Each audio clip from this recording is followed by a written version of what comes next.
I was like, Ringer's lactate, look. I know that. Just like on TV. Just like on TV. You're putting it in your arm. And why did they come up with Ringer's lactate? It sounds like they milked a worm.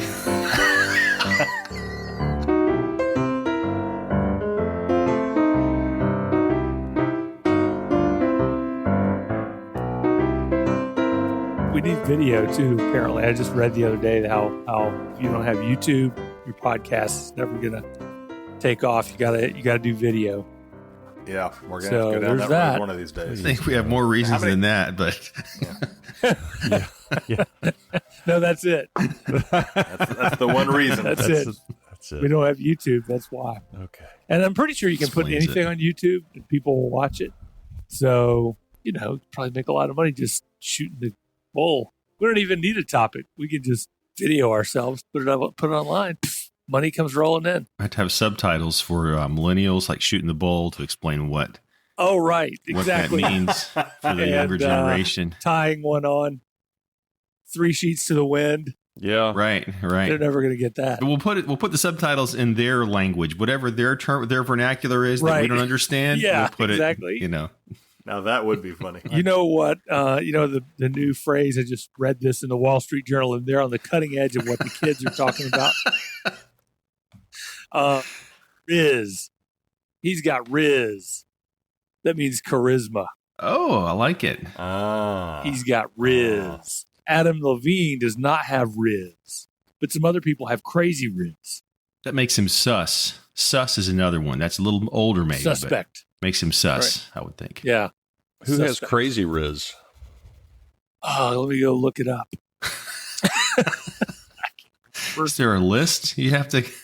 I'm going to use that this weekend. I'm going to be with my nieces and nephews and their kids, so I'm going to drop some of that on them. We'll see what happens.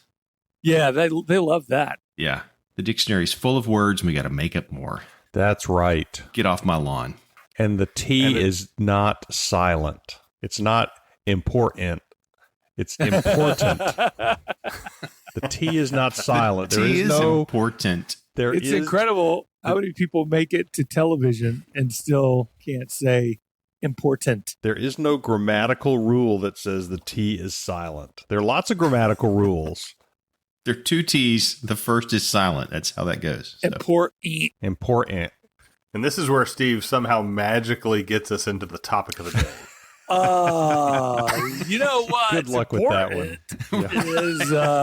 Is, You were on a ledge here at the far end. what's important Good luck. is that we talk about Alzheimer's today. Because we've got the Alzheimer's Walk coming up, which is our annual get-together where we walk around a park in Orlando raising money to defeat Alzheimer's. And you know what we haven't done yet? Tell me.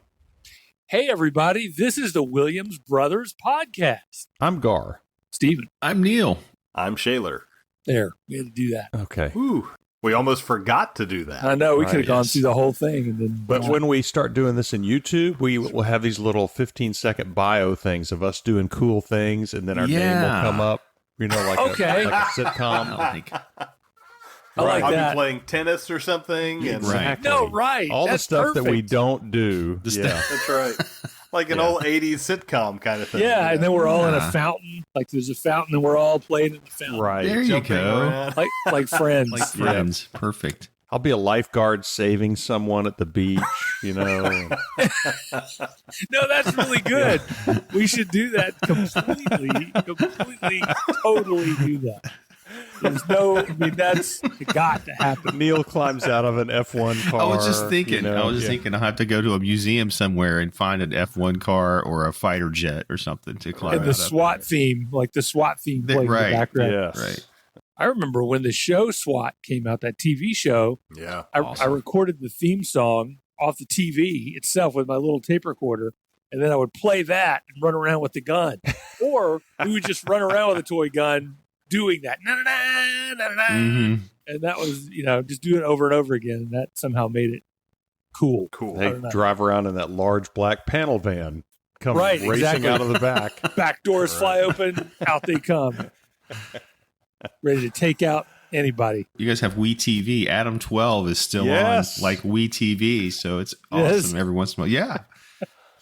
Have you seen Emergency? Too? Yes. Yeah. Yeah, I Same love that one. thing. Mhm. Randolph I love that. Mantooth. Mhm. Yes. One Adam 12. One Adam 12. Rampart. You can see we're stalling before we get to the topic. I know. Yeah, exactly. No, that's exactly what this is. They have to call to say, what do I do? I'm in a traffic accident. What do I do? And what's the first thing you do? We all know. Ringer's lactate. Ringer's lactate. That's right. D5W.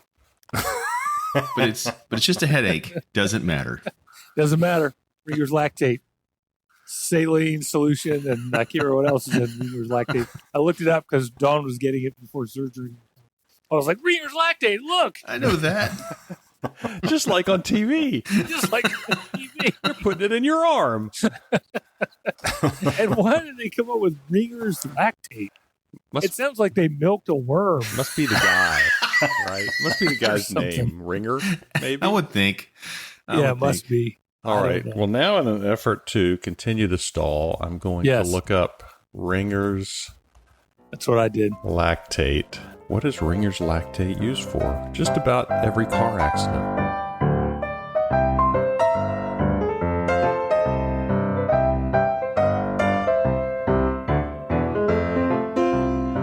Okay. So we're talking about Alzheimer's and our mom who had Alzheimer's in an effort to just let everybody know what it's like to be in a family where Alzheimer's is a thing and why we need to stop it and get rid of it Mhm. and find a cure. That's the topic, and you can tell none of us want to talk about it. Stephen will lead the discussion. Okay, I'll start because it was my idea. I'll read from Well- Wikipedia what Alzheimer's is and the history of great. Alzheimer's. I That's think great. Neil's got dibs on that. I copied it into Word to be like show prep. So Yeah. Wonderful. Okay. Well, yeah, I'll start. So our mom, I didn't mean over to put time. you on the hook for that. Sorry. No, was it's just okay. I getting kind of around. put us all on the hook with Okay. this topic, so All right. figure I probably should start. But and I can't remember if it was the year he died or the year before he died. I think it was the year he died. The dad went to the doctor, and he'd been complaining for maybe 2 years about mom forgetting things. So she was, first little things, and that was fine. But then things like you'd notice she would ask, "Who's that actor on TV?" You'd tell her who the actor is, and 10 minutes later, she would say, "Well, now who's that?" And you knew you just told her that, but it slipped her mind. And it was little stuff like that. We didn't see anything that was a big deal to us or an alarm bell or anything. I didn't anyway. But he went to the doctor because he was really he was having to deal with a lot more of it than we knew at the time. And the doctor said, "Get the book, The 36-Hour Day." Right? 36-hour day? Yep. I think I got that right. The 36-hour day is all about dementia and living with someone who has dementia and caring for them. And he didn't have the book yet, but he said he was supposed to get that book.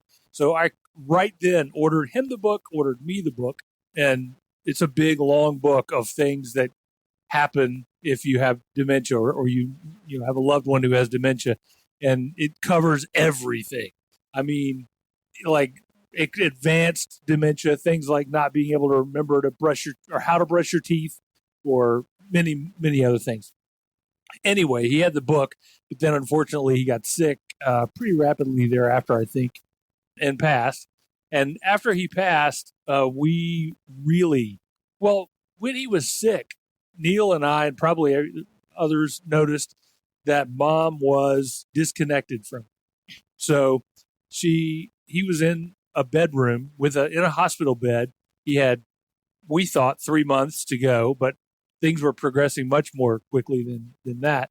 He only lasted 10 days, and she walked past the room multiple times without even popping in to see what's going on. Sometimes she would stand in the doorway and look, and then move on down the hallway, which was odd to us, to me, and it was confusing that she wasn't in there with him, trying to take care of him. But I think it was more than she could process because she wasn't remembering from day to day what was going on. Right. Right. So I think she knew in the moment that it wasn't good and he was dying, but when she left the room, she probably forgot it. So Yeah. I don't know what the thought process is, but anyway, after that, we had to take care of her. So we took shifts. Each of us took a 1 week shift, taking care of Mom. And so, we did that for probably 3 or 4 shifts, I think, maybe longer than that. And I think each of us noticed things like, well, I don't know where my bedroom is. Where do I sleep? So she's thinking she's not even at her house. She's at a hotel or someone else's house. Or coming back from hospice one time to see Dad, I didn't bring anything with me. She's standing on her front porch in the house she lived in for 40-something years, 48 years. Right. And she said, I didn't bring my suitcase. I don't have any clothes. And Neil and I are, well, it's okay, Mom. All your stuff's in here. This is your house. And, you could see her kind of like, oh, and you could tell she was covering up a lot of times too, embarrassed that she didn't know, what she knew she should know. So anyway, that was sort of how it started to kind of settle on us that this is not good. I don't think we ever went as far as Alzheimer's. It was more like she's just forgetting a lot of things. So, long story short, we ended up, we tried to put her in assisted living, which lasted less than a day or 2 days maybe. And then she had to go to memory care. And memory care is something I knew she would probably have to have eventually, but I didn't really know what it was, or I didn't even know there was a memory care until we started talking about where to send Mom. And then I, realized there's memory care. And then when you go to memory care and you see what it is, I think at first it's kind of interesting. And then later it's sort of disturbing because there's so many people in there that don't have a memory. Mm-hmm. Right. And all of them. And they're all walking around with no memory of what they did yesterday or earlier today or what they may have done a few minutes ago. And they're all interacting with each other, which is really confusing for them, I'm sure, because it's confusing enough you can't remember anything, but then you're also interacting with other people who can't remember anything too. So nothing is making sense. So it's sort of like a bizarre dream every day, in memory care. I mean, I'm just trying to imagine what it would be like to wake up in a room. You don't know where you are. You don't know. It's not your room. There's some pictures on the wall that seem to be familiar people. And you walk out the door and there's a whole bunch of other people and they're not making sense, what they say. And some people just walk into your room because they think it's their room. I mean, it's a really bizarre place to be. Not a place you want to be or you want your loved ones to be in if you can avoid it. And this was the best place. The place that we sent Mom was the best that you could send anyone. You could have a loved one at. So, I mean, they were very good, very, very good, but there's no avoiding what it is, what they have to deal with. And then you could try and do it at home, but literally, if you kept your loved one at home, you're talking 24/7, middle of the night, you have to be ready to deal with whatever happens because it's not just they get up in the morning, they can't remember, and then they go to bed at night. They can wake up in the middle of the night, not know what time it is. So you can't do that, really. One person cannot take care of someone with Alzheimer's, I don't think, and remain sane. Yeah, So. and I think that's one of the best parts. One of the best parts about memory care is that it's safe. Because if you have to go, they put a code in to get you into that part of the building and the rest of it. And once you're back there, it feels, they've got lounges and people's rooms, and there's a little lunch room, and they play games and crafts and watch movies. It feels very open and free flowing, and you can kind of do what you want to do. And that's true, to a point, but it's also very safe because if somebody was at home, they can get into medicines, they can get into the kitchen, knives, whatever. I mean, who knows, possibly hurt themselves or walk out.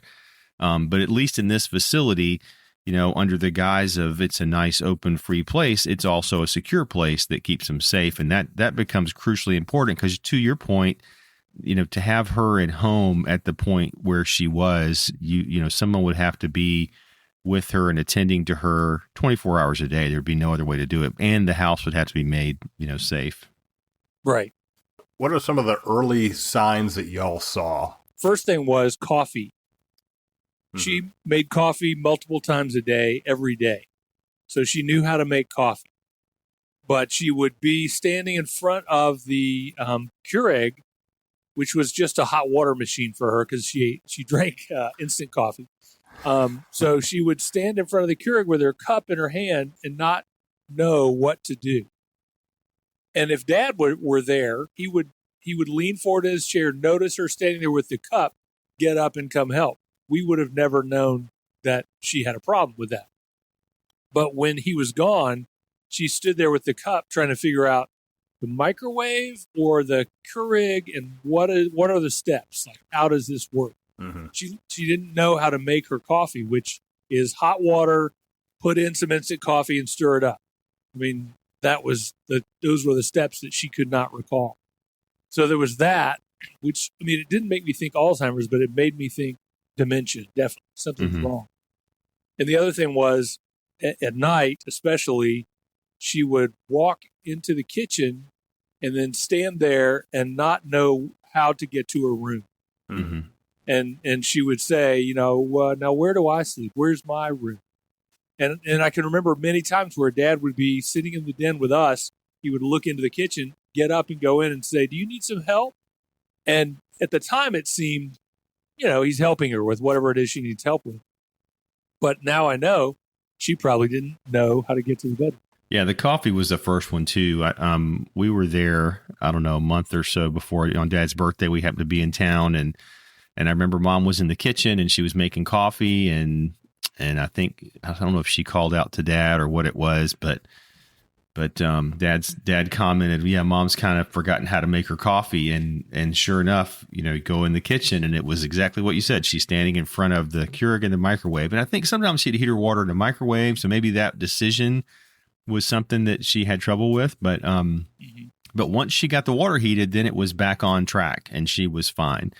And another one was she always had plants on the kitchen table, just like a vase with some flowers or something growing in there, and just not a plant with dirt in it, just with water.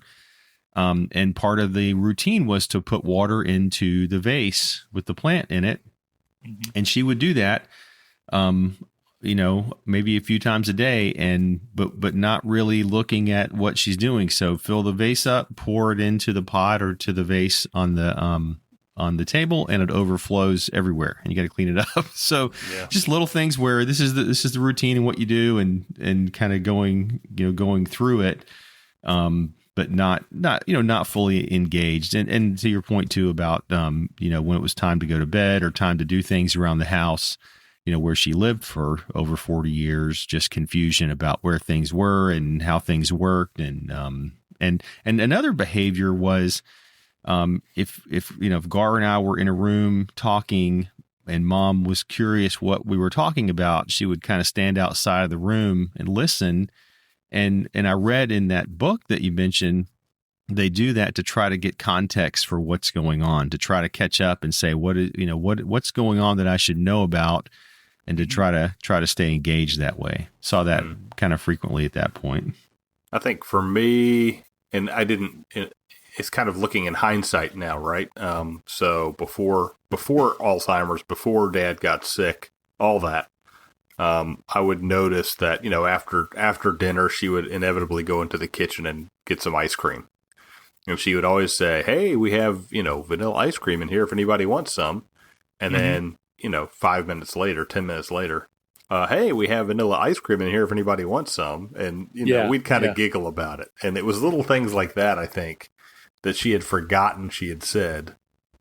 And it wasn't anything that was alarming or anything. It was almost kind of humorous, It'd be like, okay, Mom, we got it. We read it the first time, Like, you just really want us to have some ice cream. Right, exactly. But I think that was probably the beginning stages when little things like that, she was still able to do things, but she would just forget she said something. And I think that in hindsight, that was probably, when it really started kicking off. But a lot of times, I did notice Dad would get up and help her in the kitchen. And I thought, well, it's really nice of Dad to do that. That's because Right. It wasn't something that we saw a lot in their younger years just because there was no need, right? But as they got older, I noticed he would help more in the kitchen. And now I realize, she needed the help in the kitchen, Yeah. Or to find her bathroom or the bedroom or any of those things. Yeah. And I think it was probably just after Dad passed. I think that's when it was. It may have, I'm pretty sure that's probably when it was, but I opened the bread drawer where they normally kept loaves of bread, and she had her bottle of wine in there, her cream sherry that she drank all the time. Mm-hmm. And it was in the drawer. And I was like, okay, Mom, I don't think that goes there. And I pulled it out and I put it in the fridge for her. But Dad told me, do not let her unload the dishwasher because there's no telling where she'll put dishes. Yeah. And growing up, was growing up, it was any like sense at all. Yeah. Because Mom was like, I'm unloading the dishwasher because I know where everything goes, and she was very particular about, because even when my daughter would, she was young and she would try to be nice and unload the dishwasher, it was like, no, don't do that because, Nana is not going to appreciate it quite as much as you think she would. Yeah, the strange thing, too, about all that is she's putting the sherry in the drawer and there are just weird things happening or doesn't know, where her bedroom is, but you can't, one of the things you quickly realize you can't teach them. You can't, reminding them is fine, but there's no mechanism for really new learning in a sense at that point. Yeah.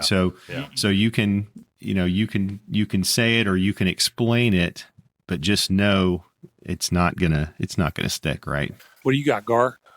Just thinking back on it, the closer that you are to someone, and I'm just trying to think about our experience with Mom, I think it kind of blinds you to some things. If we had had someone that was objective and didn't know Mom and didn't know us and came in and spent the day and observed, they would have immediately gone, this is dementia, this is Alzheimer's, this is, we need to get her tested, blah, blah, blah. But even I remember Dad mentioning about Mom forgetting how to make coffee and saying, gosh, she's just being lazy. She's just not using her brain to think about. And he would stand there with her and say, now, what do you think the next thing would be that you would do? Right. Which is very logical, right? Let's just take this step by step. And her brain, that part of her brain was just not working the way it used to. And it just wasn't going to happen. Right. Yeah. Mm-hmm. Yeah. And, things like Mom, and I know we talked a lot about her moving to Orlando and moving into assisted living, and we get her down here, and she literally said, this is the first I'm hearing about this. Yeah. And we talked for weeks about this.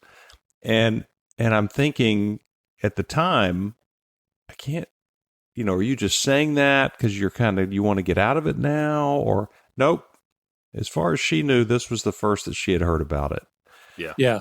But I think the closer you are to someone, maybe I'm just kind of falling back to, well, this is how Mom used to be, and it'll be fine. And it's not Mom anymore; it's a different Mom. Right.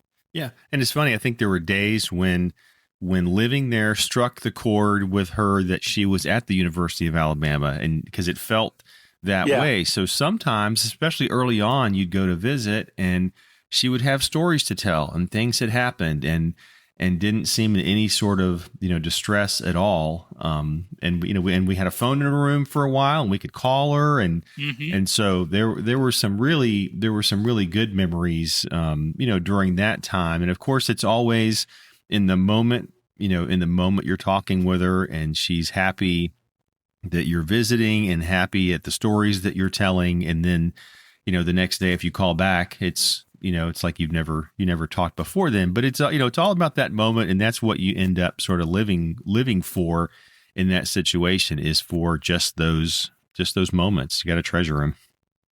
I think part of what we didn't know also was the facility that we were moving her into.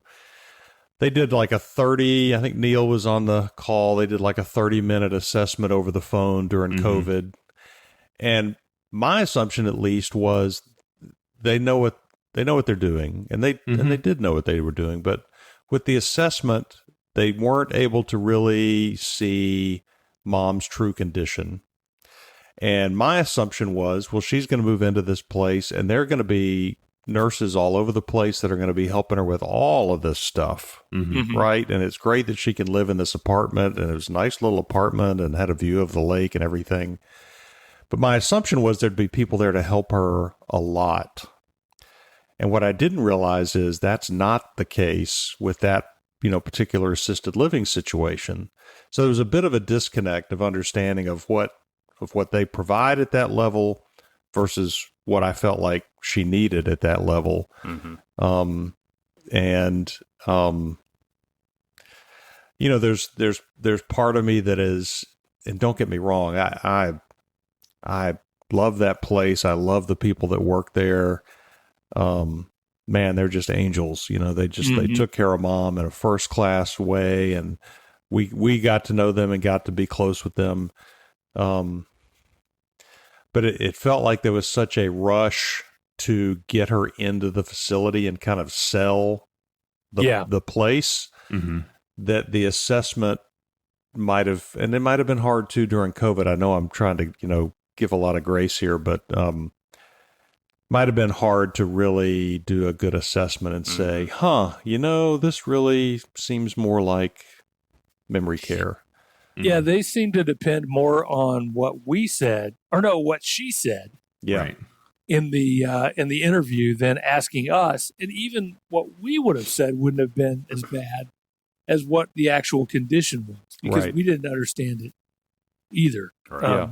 So, and if they had nurses there to check on her every couple of hours and help her do this and help her do that, would have been different. That's why memory care was so great, because they help her do everything. They understand that they don't know how to clean themselves or go to the bathroom or get a shower or just the everyday stuff you do every morning, button your sweater, those things they just don't know. And it progresses slowly. And for Gar and Shaler, you saw her more often in the memory care place. So it was very slow progression, I would guess. Yeah. For you, to be able to see the progression. Neil and I would go down for a weekend, suicide trip, as we used to call it. Drive down Saturday morning, get there by 1:00 in the afternoon, go see Mom. Next morning, we're headed back home again. Yeah, I would talk to her on the phone sometimes, and she would say, I think Dad's in the other room. Dad's, when are you coming to see us? We're going to want to make sure we have the bedroom ready. And so, I think they do go back to some of those sort of rote things that they would say, she would say, over the years, hey, when you come to visit, we'll have things ready for you. Can't wait to see you. And it was that same thing when she was there, which is, comforting in the moment in a sense, to hear her say those things. The other thing that was just surprising to me, especially as things progressed, was Mom had always been physically pretty healthy. She didn't have any major health issues. She was just healthy most of her life. She had an arrhythmia later on in her life, but as things progressed, her physical health stayed pretty solid as well. So as the disease is progressing and things are changing, and I remember being shocked when hospice, or rather when the memory care facility talked about bringing in hospice, just being shocked because I just, she's not physically declining in that way that you would think, but just mentally. And it all, of course, your brain runs your body, so it all works together. But that was the thing that always surprised me the most, was physically she's up and around. She's not in a wheelchair most of the time. And it just, it's just a whole different thing to get your head around than if it's a cancer or a physical illness where you really see the symptoms. Yeah. I thought what was interesting, and this would be after she had been at memory care for a while, she kind of settled into it, so to speak, as much as she could. And it wasn't as much about not wanting to be there is kind of what Neil had said. She thought she was at college, and she would have great stories about, things that happened that day. Or it would be, she's at work. That was the other thing she thought a lot, is she was at work. And, I would get there in the afternoon just after they had had dinner, and I would say, do you want to go back to your room and lie down? And she'd say, well, I'm not sure if they're going to allow me to go yet. And I said, well, I talked to your boss and it's okay. Okay, well, that's great. And, off we'd go. And so it was those moments that were almost comforting, because she had a thought that she was somewhere that she wasn't. Familiar. Yeah, somewhere familiar that she liked, college. And so that kind of gave me some sense of, well, that's probably better that she thinks she's in the dorm, or she thinks she's, still working, or whatever it is. So, yeah, those were definitely the good days where she thought she was in college, at the phone company, or at Moore Handley. Yeah. And she would say, Dad, your dad works across the way over there. Right. But anyway, she was back in that time. Yeah. Remember the fundraiser? They were having a fundraiser to raise money for something. And I know the TV was on a lot in that place. I don't know if the storylines get kind of caught up in your mind and that's where you go exactly. But they were having this fundraiser and they weren't sure they were going to be able to save the company. But it all ended well, I guess. So. Yeah. The phone calls were the hard part for me when she was in memory care, because when she would call me, it was because something bad was happening in her mind. Nothing bad was happening. But probably better that she called you than 911, because that happened as well. Where she called 911 because someone was in her room. She did do that once. Yeah. Yeah, the phone would ring and she would not even register, like, oh, can you answer that? It was just a noise, right? It was just a noise. Yeah. It's interesting too, having her at memory care, and Neil mentioned, I think, hospice. There's some real benefits, at least where we had Mom, to the memory care. So one of them is that you're around people that have seen this before and know what to expect and can advise you really, really well. Yeah. We had the one nurse that said, you guys might want to think about hospice and the hospice palliative care, which we took advantage of, and that was a lifesaver. Yeah. None of us were thinking about hospice at that point. I'm sure you guys did too, to this day, hate that she had to be there. Yep. So wish she could have lived with me or one of you guys or whatever it would have been. But it's just not practical. Right. She stayed with us 2 or 3 nights, and every night, she would get up. As she was in the guest room, she would get up, go to the bathroom. And then, as you guys know, right, you come out of the bathroom and the immediate right-hand turn is back into the bedroom. Well, she would continue straight and end up in the living room and not really know where she was, but there's a comfortable sofa there. So she would curl up on the sofa and pull a blanket over her. And of course, I would hear something going on at 2 a.m. and would help her back to her bedroom.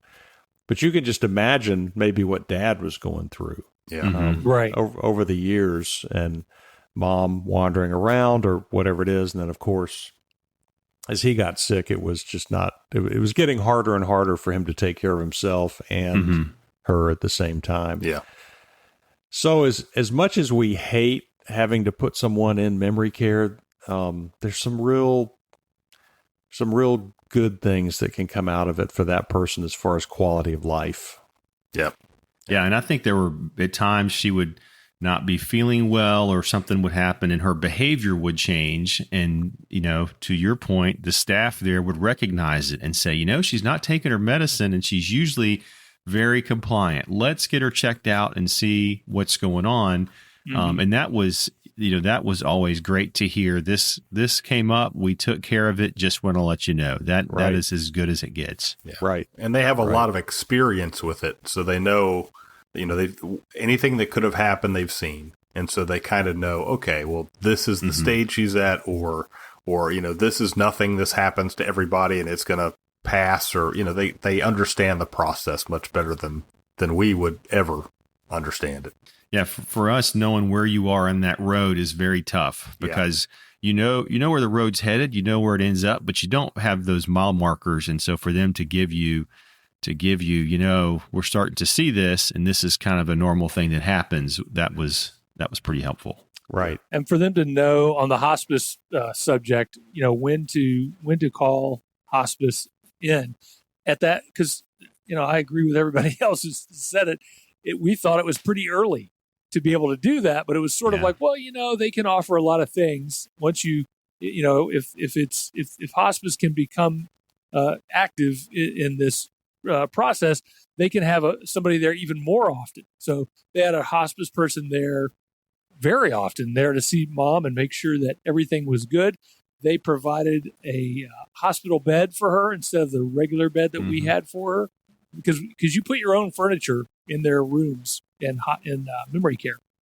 So they provided the bed. They provided a better wheelchair for her, because she did start to, physically decline the more she, she wasn't feeling great, about where she was in daily life.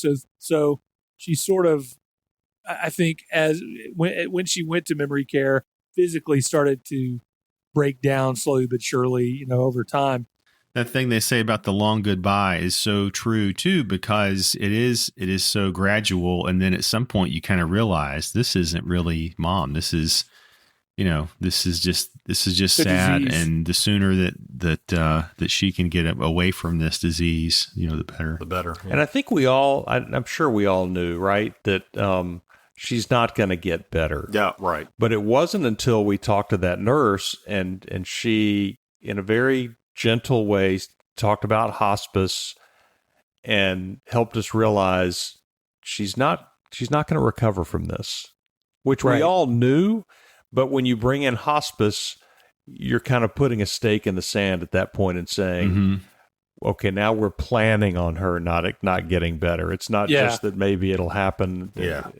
It just gets worse from here. Yeah. So And hospice going to was get just better. hospice was just terrific. They were there multiple times during the week, and to the extent that the care partners there knew what was going on with mom, hospice really knew, like 10 times, because they know, okay, dementia patient, Alzheimer's patient, and this is how far along she is, and these are the behaviors that she's exhibiting, and this is what we would recommend. And I think the nice part about it too is mom was on some meds that any of us would be on normally, right?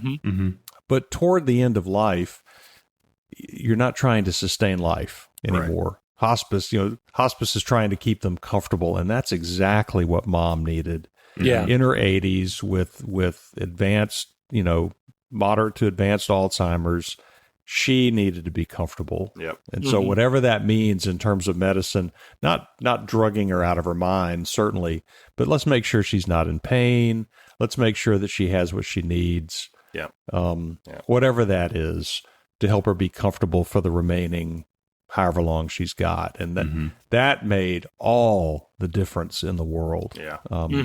Because then, too, they're not really focused on, oh, she didn't eat well. Oh, she didn't do this. Oh, she didn't do that. Right.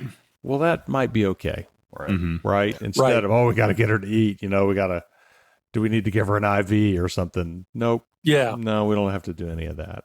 It was just more about monitoring what she was eating and how much. Yep. Yeah. And not about trying to get her to eat more, or, Yeah. It was not Yeah. we're not trying to keep her going. We're just trying to monitor and see what's happening. Yeah. Right. And I think when they mentioned hospice, it was, I don't know, I had mixed emotions about it because first of all, you're thinking, okay, well, the end is near, right? Because they don't bring in hospice until they get to that point. And so it's sad, but at the same time, you're thinking there's light at the end of the tunnel for Mom now. This is going to end. Right. And she'll move on to, the next thing. And kind of get out of that body and get out of that disease. And so exactly, it's tough. When they say, hospice, it's like, it's too soon, but maybe it's not soon enough at the same time. So, yeah, I think Stephen, you mentioned how at first it's kind of interesting going into the Alzheimer's unit or memory care unit, and then it becomes a little distressing because all of these people have dementia or memory care. And the interesting thing about how they had it set up is everyone had their room and they were nice rooms, but they had like a little shadow box next to each room where patients and the families of patients could put things, pictures or whatever they wanted that, about that person. And it was so, I don't know what the word is. It was, I'd never thought about it this way, right? In many of those shadow boxes were pictures of these people before they got Alzheimer's. Right. Playing tennis or with their grandkids or whatever it was. And all of these people had lives with, families and memories and all of that before Alzheimer's ever entered the picture. And now this is where they are, right? So it's so important that the research is done and medicines are tested and approved to slow down and eventually end Alzheimer's, because it's such an insidious disease. You're in your 70s and 80s, and for some people way earlier than that, 50s even. Yeah. And suddenly this disease is going to rob you of a lifetime of memories day after day, one more memory gone. It's just evil. It's just an evil disease. And so, is there a link to our one user in Bangkok that can contribute to? You probably text him. There's a link we can include in this podcast, and it's to our team page for the Walk to End Alzheimer's. This year, the year we're recording this, it's October 7th, 2023 in Orlando, Florida. That's when the walk is. So, that's when the walk is, and that's the Walk to End Alzheimer's. And our team page link is not an easy one to remember, but here it comes. http://act.alz.org/go/Betsy's Boys, all one word. There we go. The only part that's easier to remember about that is Betsy's Boys. And you can just Google Orlando Alzheimer's Walk, search for Betsy's Boys under the teams, and we'll be there. Yep. So if the link doesn't do it for you, you can do a Google search and it'll be there. Absolutely. So, and if you want to join us in the walk, come on, join us on the walk. Sure thing. Oh, yeah. And if it's not 2023, then we'll probably do it in 2024 too. So yes, and there are Alzheimer's walks all over the country. So even if you're not in Orlando or not participating in the one that we're doing, they're all over the place. So you probably know someone who's been affected by this, and give money to them and to their walk or to their Alzheimer's cause, because it's just so important. Yeah, just go to alz.org and give. There you go. Too. Perfect. You just do that. Yes. Don't even worry about a walk if you want. On behalf of the Betsy's Boys, of course. Yes, right. Betsy's Boys. Put that in there because we want to. Last year, we were one of the top teams, which was Who knew? Crazy. Yeah. But if you're listening to this, thanks for sticking with us. It's not the normal four brothers and nostalgia or hobbies or cars or anything like that. A little more serious.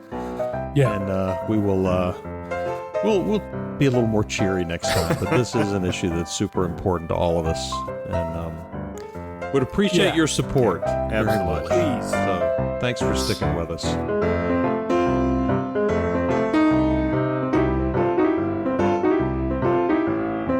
The Williams Brothers Podcast is made possible by a grant from the Saunce Group. Do something good every chance you get. And by the Williams Foundation. The theme song is 5 Card Shuffle by Kevin MacLeod.